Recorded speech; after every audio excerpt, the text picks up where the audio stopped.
everybody, it's Dr. Hoskins, Palmetto State Chiropractic Association. I'm the executive director. And today we're talking with Steve Tullius. He has been a guy I've been watching for quite some time. He's done some amazing things in our profession, and he's not slowed down at all.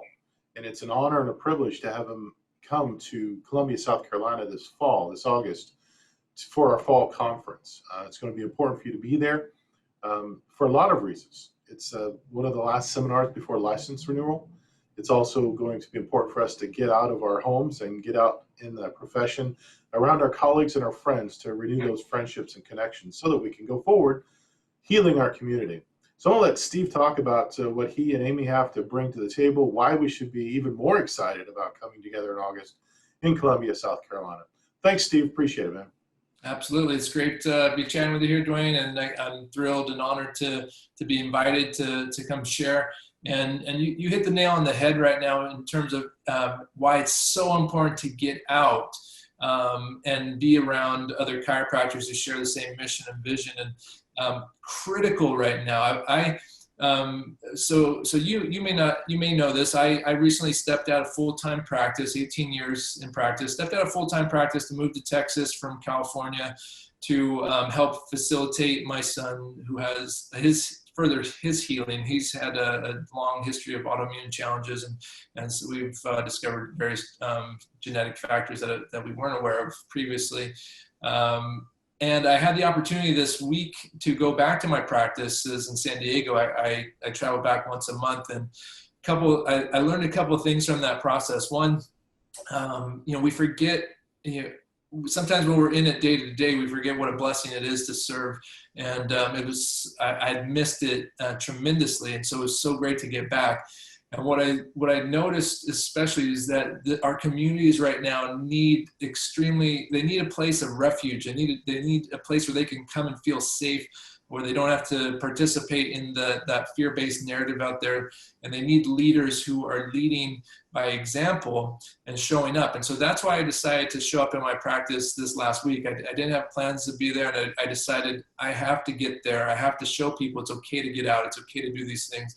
And so, guys, it's so important for you all to get to these conferences and to be around your colleagues and to lead by example and show them that. Go ahead. It's also, I feel, very important to help clear up the confusion on the immune system. Right. There's a lot of false narrative from all sides of the talk. The people that should know, the people that don't know, the people that think they know. I think it's ultra important for us to also help, even though technically it's not part of chiropractic. It is chiropractic because we deal with the entire person, the entire body. But I think just being a voice of reason in that conversation is something that's extremely important now too, because the general population are aware that the so-called experts are confused as well. Right. Yeah, I'm sure you're referencing that narrative from the WFC, ACA, even Parker University regarding chiropractic not having an impact on the immune system, or that there's no research to validate that. And we know that's not true, and we know that there's political reasons behind that. For those of you that are watching who don't know my whole background, I've been involved in chiropractic politics for over a decade. And from a clinical perspective, and even from a research perspective, we know that there is ample evidence that shows chiropractic has a positive impact on the immune system. Now, take it a step back to a clinical perspective. Anyone who's been practicing chiropractic knows that when we remove interference to the nervous system by correcting the vertebral subluxation, that it's going to have a tremendous impact on the whole body function, including the immune system. And so we see changes for those who are immunocompromised. We see changes for ourselves, our families. I ask the question of these doctors all the time who make these claims and say that there's not a connection. I ask them this question. I say, well, based upon what you've seen clinically over the years, and based upon what you've seen in the research, do you get checked on a regular basis? Do you check your family on a regular basis? And if so, do you do so because you believe there will be an immune system and overall health benefit of doing so? And if the answer is yes to that question, then there's a glaring contradiction. It's one thing to claim that there isn't ample evidence to say something, okay? Now, Right. and again, evidence is just in, they want these double-blind, clinically controlled, randomized studies. But to know something to be true, and then to do it in your own life to receive the benefit, and to do it for your family, but not make that opportunity available to the public, in my opinion, is a glaring contradiction, and it's unethical and immoral. And so, I don't think we came together to really chat about that. Oh, that's exactly why we came together, brother. Okay, perfect. That's exactly why we came together, because I don't believe in lost leaders. I don't believe in bait and switch. I don't want to say, hey, come together, you're going to get certified in this, blah, blah, blah. I want to know who I'm going to be coming and seeing. I want to know who I'm going to spend the weekend with. And I want the people who are thinking about coming to understand you don't hold back punches. You do it with love, but you don't hold back punches. You're going to tell it how it is. You've got enough credentials under your belt. You've got enough time in the profession. You've got enough things that you've done for the profession that you have that right and responsibility. And I'm very proud of you for stepping up and actually grasping that right and responsibility to tell us how it is. And so I appreciate that. And that's exactly why I called you. It's exactly why we want you in Columbia this fall. Perfect. Well, thank you, Dwayne. I appreciate those comments. I remember vividly a moment at Parker Seminars back in 2003, I believe. I was probably a year out in practice, and I was sitting there listening to John DeMartini. I was probably in the front row there. For those of you who don't know, John DeMartini, chiropractor and longtime speaker at Parker Seminars for many years. And I remember writing down, and I have the paper someplace, and I said, I don't know exactly how, but it's my responsibility. I was born to help lead this profession. I don't know how I'm going to do it, and I also know it's not going to be easy. I'm an introvert by nature. When I get on things like this, and when I speak now in public, most people don't realize, but I'm an introvert.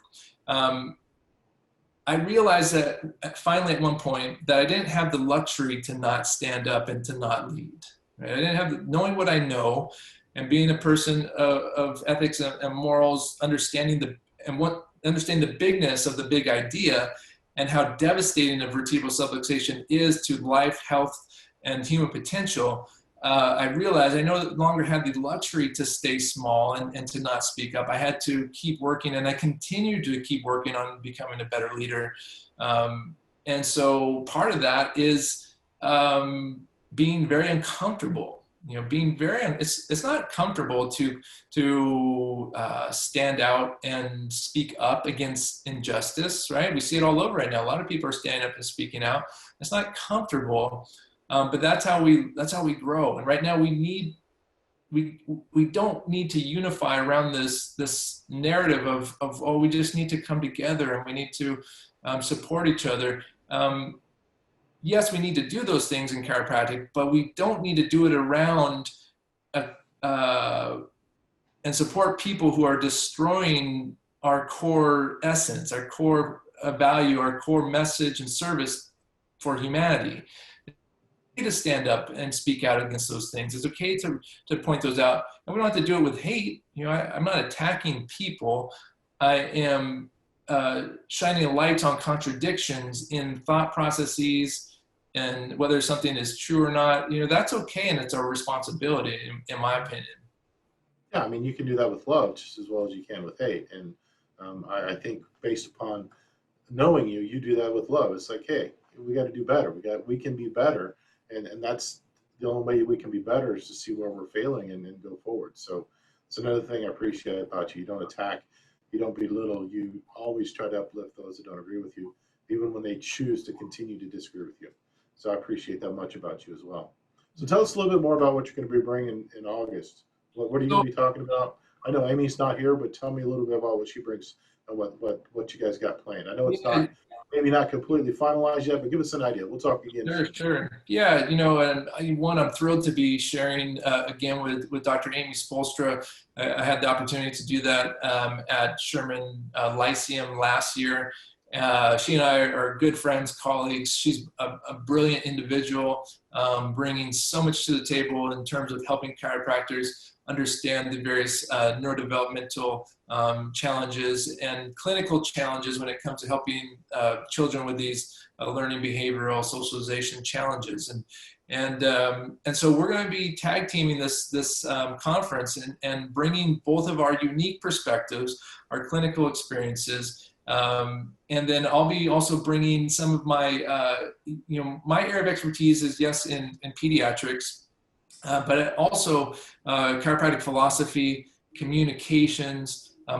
That's where I really place a ton of my emphasis, is on sharing a philosophically congruent message that leads people to a place where they understand that chiropractic is self-evident. That's been one of my core obsessions within the profession.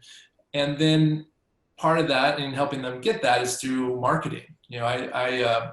I've done so for years in my practices with doing workshops. And so I'll be blending pediatric clinical pieces, communication pieces, and also how to reach these families, how to reach these, there's 54% of children in our country either have one of 20 chronic health conditions, a neurodevelopmental disorder, or are obese. 54, and that's just the ones that are diagnosed, right? 54% of our kids are sick. And so we've had a massive crisis far before this whole, COVID, crisis hit. We've been in crisis. And there's no shortage of people. There's no shortage of kids. If you want to start seeing more kids and families, then this is absolutely the conference and seminar to get to. Dr. Amy's been doing it for years. I've been doing it for years. Been helping other doctors do it. And so we're going to be giving you the tools to feel confident clinically, to have the communication tools and strategies, and then also some of the marketing pieces and how to actually reach these people.